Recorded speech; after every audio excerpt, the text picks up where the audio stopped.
Welcome to Real Estate Investors Portfolio Tracker. We've just created an entity and created a property that's held within that entity. In this case, a personal ownership structure holding an investment property. We're now looking at that property's individual page.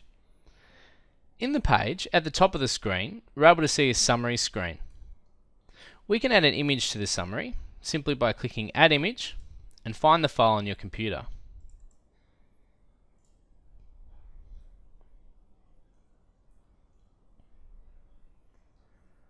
We're also able to see a Google Maps view of the property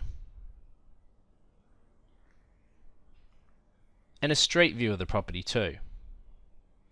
Coming over to the numbers, the first thing I'll draw your attention to is actuals versus forecast. If you've entered in any actuals, i.e. income or expenses, into Portfolio Tracker, then actuals will appear. If you haven't, you won't get any data, like we have here, which is $0. If you click on the forecast button, the forecast will work on all the numbers that we entered when we created the property or when we analysed the property within Analyzer. Looking at the numbers, we have capital growth since we purchased it, how much has the property grown, showing our net equity position versus what we owe, total capital growth as a percentage, our loan to value ratio at present, and a DSR score. A score of 1.3 or better is a very healthy DSR. You'll note down the bottom we have a confidence score here.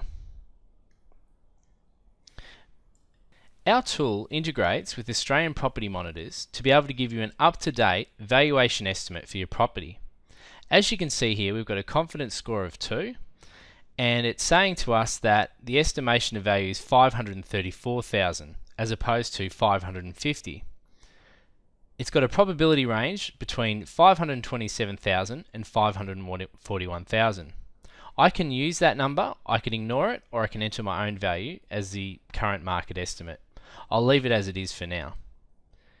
As I scroll down, I'm able to see the annual growth performance since I purchased the property. So I indicated when I set up the property that I purchased it in January 2007.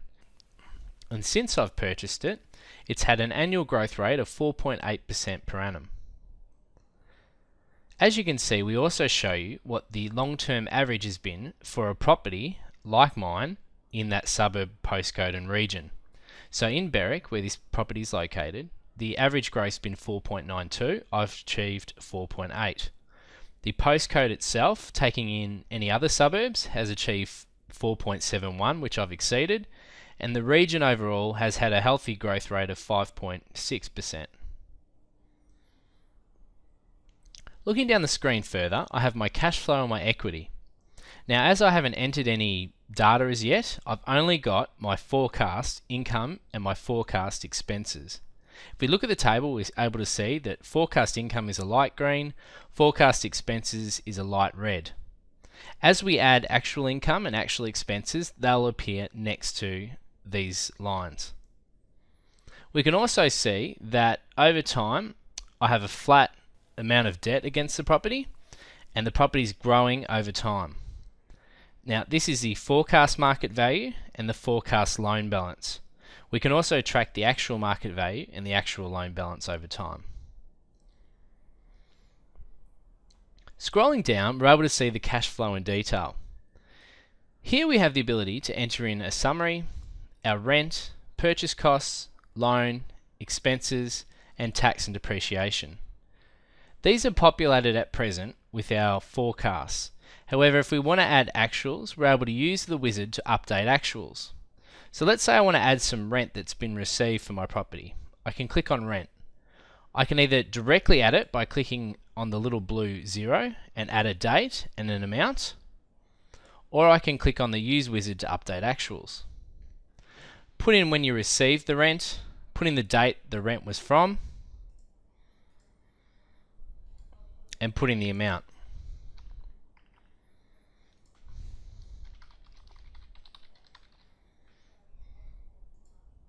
You can add additional by clicking the plus sign, or I can simply click save.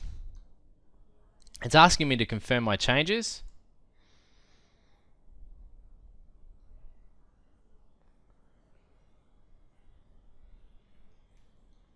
Now that I've confirmed my changes, I'm able to scroll down, and if we look in the cash flow, in the actuals, we now have some income that's appeared within our actuals. So as we add actuals, and we are being both income and expenses, they will slowly populate against our forecasts.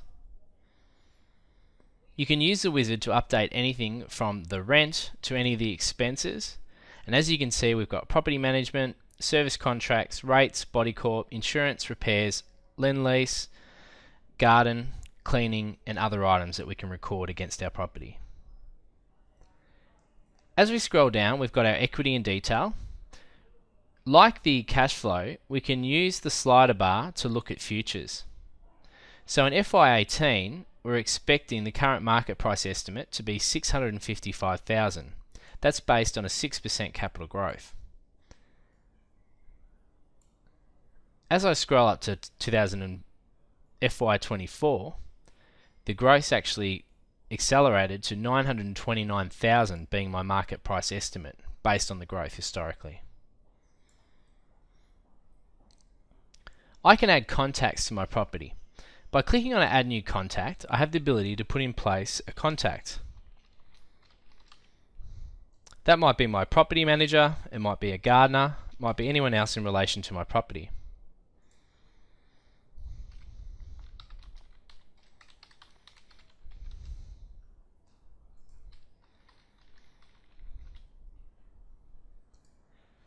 By clicking Save, they now appear as a contact in this screen. Scrolling back for a moment to the top of the screen, if I was to go to my phone book, that contact now appears within my phone book. My phone book holds all of the contacts across all of my properties. Or I can view an individual property like I am right now and see the contacts only related to that property. Down the bottom we have the ability to add notes. Things like reminders, maintenance requests, etc.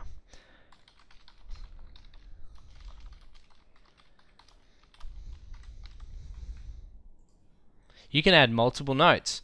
You can also attach documents too. So if you have lease documents, sales documents, anything you'd like to record against your property, you can go through, choose it from your computer and upload it into the system. This has been a look at the property page for an individual property created within Portfolio Tracker. Have a look at our other videos which will show you in a bit more detail on some of the other things you can do.